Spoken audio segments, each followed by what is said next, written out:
Waddle's World, Snorling filling in. Yes. I'm going with a Snorling Space, I think I'm going with. I was trying to come up with a good alliterative. Snorling system?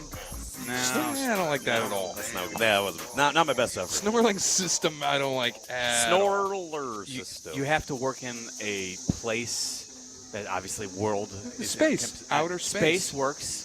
All of outer space. So you're going with Snorling Space. We could go with Shea's State of Shea. The state of Shea. Shea's State. Shea's Reminds Space. me of that Family Guy episode when Peter makes his own country, Pretoria. Gloria, yeah, I've got Z Pakistan myself. There you go. That's good. Now that you were cooking with Z Pakistan.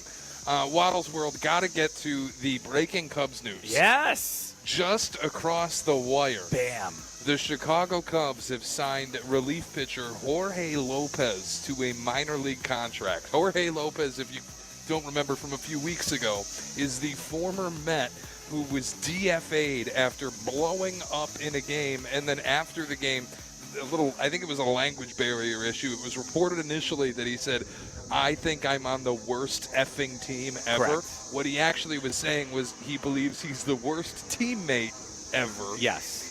And I think if you really, and I did go back and listen to it and watch the actual meeting at his locker after the game, and I believe him. I think he absolutely was saying, he was disappointed with the way it unfolded. He ended up getting ejected by the third base umpire for, I'm trying to remember if it was, I don't know why he was arguing. I don't think it was a balls and strike issue, but he ended up getting ejected. And as he was walking off the field, he threw his glove over the netting at Shea Stadium and Citi Field, thank you, no longer Shea Stadium.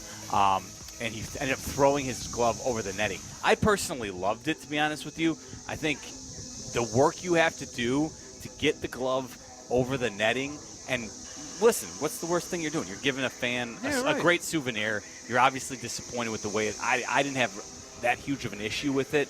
And I think the Mets did foolishly react because of the confusion about him talking to the media without an interpreter there, and then it went crazy viral on social that he was calling them the worst team. I feel like they ended up it was a knee-jerk reaction. Nevertheless, Jorge Lopez may be one of the most effective pitchers in the Cubs bullpen the moment he gets called up to the majors. Could you argue he's like their second best reliever immediately? Listen, as bad as the outcome was for him in that particular game, he left the Mets with a 3.76 ERA.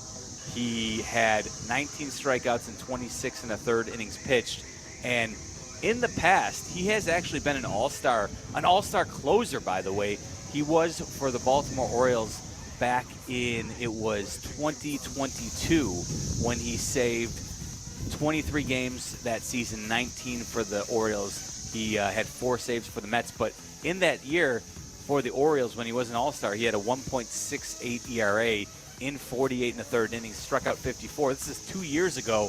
He might be their most effective bullpen arm as soon as he gets the call, Shea. And it's low stakes. He's going to be cheap. It's a minor league deal. You need relief help. The Cubs are going out and addressing it in the most low stakes way possible. But at least they have I'm not even going to say foot on the gas, but at least they're doing something about this bullpen that has been such a nightmare. This is again one of the only potential, quote, and I use the term loosely, but it's a potential impact arm that they have to give nothing up for because the Mets did designate him for assignment, so they can just pluck him for free. The day it happened, Cap was actually in with Silvy, and I was making the case that the Cubs should absolutely be in on Jorge Lopez the moment the Mets make him available, and sure enough, again, it's low stakes, nothing really that the Cubs have to give up, so I think it's nothing to lose for Jed Hoyer. When will he move to the major leagues is the question. Minor league deal. Yeah. It might be a minute. He might be down there for a while. He's probably got to prove that he's in a good place. It's tough to sign a guy put him in this clubhouse when he believes he's the worst effing teammate in all of Major League Baseball. He believes that. Now, I will say, too, there were some extenuating circumstances. I know he has a child who's dealing with a health issue. I believe waiting for an organ transplant, maybe, if memory serves. I'll have to double-check that. But he's got a child who's dealing with some health issues, so he's got a lot on his mind. I know he even mentioned that in that same press conference, how baseball's a hard game, and sometimes it's more mental than physical. So to your point, I think the Cubs are going to need to see him go out and throw a few times to make sure that him right. Yeah, his head is in the right space. I also want to play a game of where in the world is Aaron Rodgers? He's not at mandatory minicamp. This has become a story. He's been with the Jets supposedly this entire preseason. And all of a sudden, he has an event, Robert Saleh says, that was very important to him. He had to attend. Unexcused absence. Unexcused absence. He is subject to fines. And there are rumors galore on social media, other places, of what this could possibly be. One thought is that he's on an ayahuasca retreat. Okay. Somewhere in, I think, South America, there are a series of ayahuasca retreats that began today. There were multiple options, a 2-day option, a 5-day option, a week-long option. There's a thought that Aaron Rodgers had an ayahuasca retreat. They start today, and he had to miss mandatory minicamp to be a part of this. And it was a non-refundable ticket that he purchased for said ayahuasca retreat. That's a possibility. How about this conspiracy theory? Big Pharma has enlisted somebody to kidnap him, and he's being held somewhere on Epstein's Island. What? I'm just throwing it out there. Anything's a possibility. Big Pharma has put Aaron Rodgers on the Epstein Island? Well, because they've kidnapped him, because obviously everybody who was working against Aaron Rodgers, in his words, are in the pocket of Big Pharma. So I would love to be in the pocket of Big Pharma. Me too.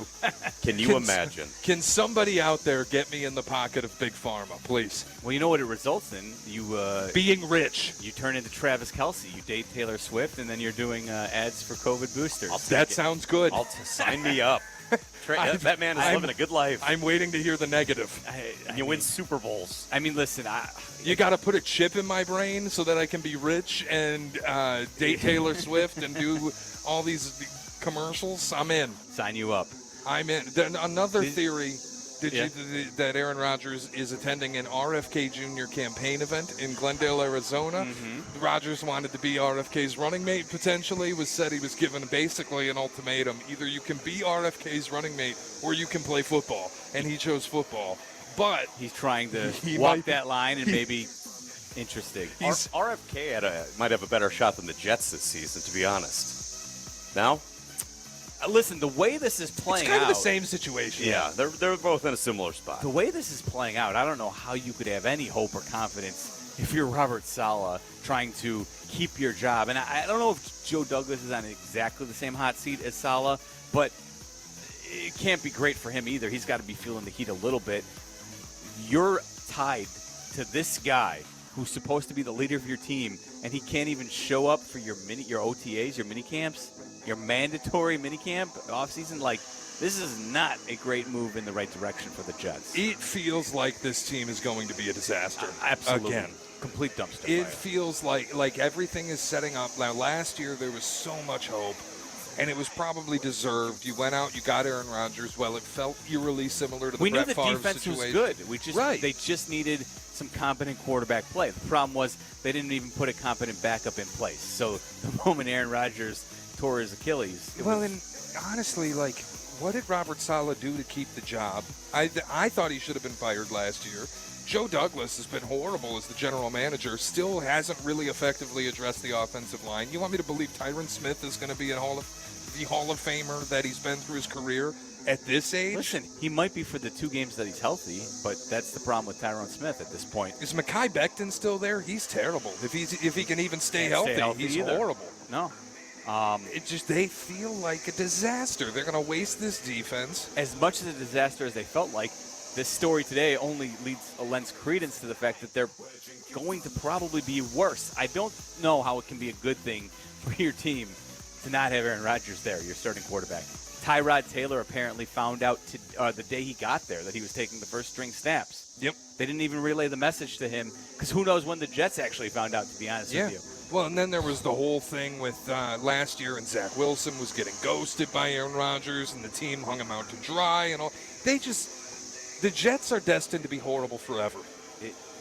They really are. Like, it's not even, they're cursed. It's just they're so bad. Some teams, the Jets, the Mets, the Nets, all New York teams are just destined to be terrible. Don't name your team Ets. Right, the Mets built this super team. They stink. The Jets try this super team deal. Aaron Rodgers blows his Achilles. They stink. The Nets did the super team. They stink. They did it twice. They stunk both times. They did. Going back It's all three of those New York teams. The Kevin Garnett, Paul Pierce throwback for the Nets. Yeah, it's been a disaster every which way. I don't know. I don't know how you could believe that they're going to be, competitive this upcoming season the way this is starting out. The other story in sports today, obviously the late now Jerry West passed away this morning, age of 86. The logo of the NBA. That's how he's best known, not as the raving lunatic drunk on HBO's, what was it called? Oh, good. You also forgot about it, just like everyone else in the world. Winning time. Winning time, thank you. And Shea, you texted earlier that it's like super overrated. It is overrated. I think I'm with you. I stopped watching it in the first season. I watched 40 minutes of the first episode. I said, I'm good. I don't need to watch any more of this. I will say, though, Meller, for you, like you and Silvy love it, right?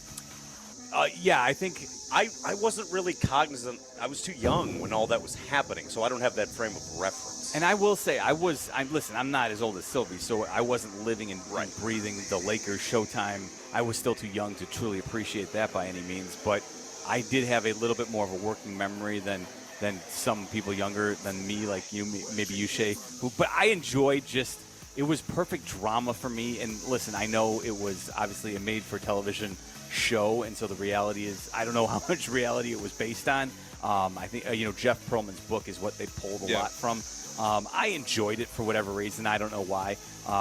But let that be the end of that discussion, because the truth is that the NBA lost a legend. Jerry West dies at the age of 86 today, and truly the logo, what he is known for, a legend in so many ways for his play on the court, and then having a Hall of Fame career as a front office executive off the court as well, responsible for many different championships and help building not just the Lakers, but the Warriors, the Clippers, had a key hand in a lot of what the Memphis Grizzlies did, years ago. And honestly, I don't know. I mean, some folks may remember this. The Grizzlies were this close to landing LeBron James in the lottery when they ended up picking second in that lottery. And they may have had like the highest odds or the second highest odds to win that lottery, where it came down to the Cavs and the Grizzlies. And I remember a somewhat dejected Jerry West sitting at the podium when it was announced that the Cavs ended up winning that lottery. Imagine listen, he's had a Hall of Fame career in every aspect of his life, but imagine had the Grizzlies been fortunate enough to land that lottery pick. Are you sure they picked second? Maybe they didn't pick second, but they had. Listen, Detroit picked second. They took Darko Milicic. They did. You know what it was? You know what it was, though, Shea? I believe the Grizzlies had the pick if they got number one. But when they didn't, it was sent to because it was lottery protected for the top one. I remember a dejected Jerry West sitting at the podium, because they didn't win and the Cavs ended up winning it. Nevertheless, I digress. Clearly the NBA has lost a legend. I just still find it funny, and I want to pull the curtain back because you texted me about this morning, and you said, I think we need to clarify who Jerry West is for the young people, some of his accomplishments. Obviously, incredible job, the role that he played in building the Warriors' modern dynasty.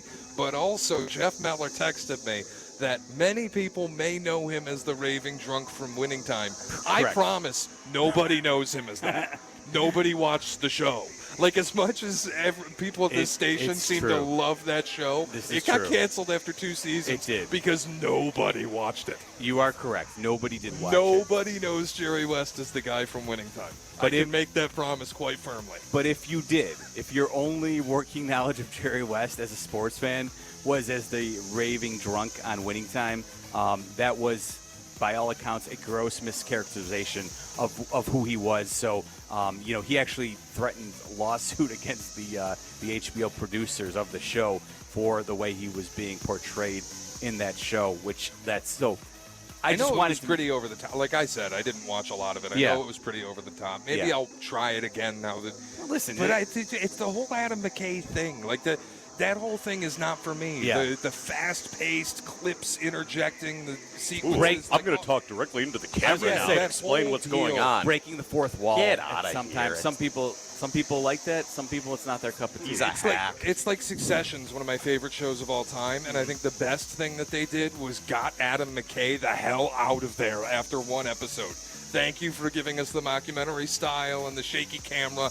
Please, GTFO. We'll take it from here. There you go.